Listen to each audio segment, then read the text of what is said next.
পৃথিবীর প্রত্যেকটা মানুষের একটা নিজস্ব জায়গা থাকে, একটা আপন জায়গা থাকে। সেই জায়গাটি হারিয়ে গেলে ভীষণ কষ্ট হয়। মনে পড়ছে বিখ্যাত বাংলা ধারাবাহিক নাটক এই মেঘ এই রৌদ্র। হুমায়ুন আহমেদের এই নাটকটি দেখেনি এমন বাঙালি খুঁজে পাওয়া দুষ্কর। আমি তপ্ত রোদের মধ্যে দাঁড়িয়ে আছি, আমার পেছনে আসমান জোড়া মেঘ, গভীর মেঘ। শুধু তাই না, হুমায়ুন আহমেদের একটি বিখ্যাত গ্রন্থ আছে, এই মেঘ এই রৌদ্র ছায়া। আমাদের মানুষের জীবনও ঠিক এরকম।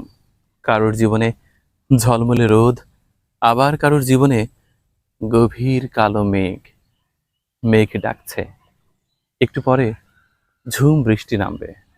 বৃষ্টির আগ মুহূর্ত পৃথিবী বড্ড মায়াবী থাকে।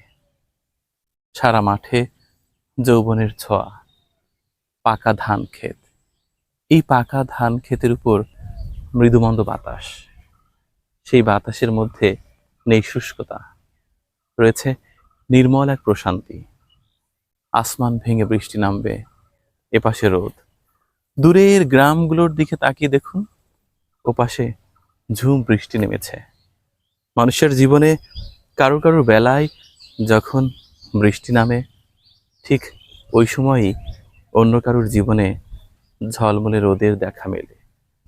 আমরা মানুষরা কি অদ্ভুত প্রাণী!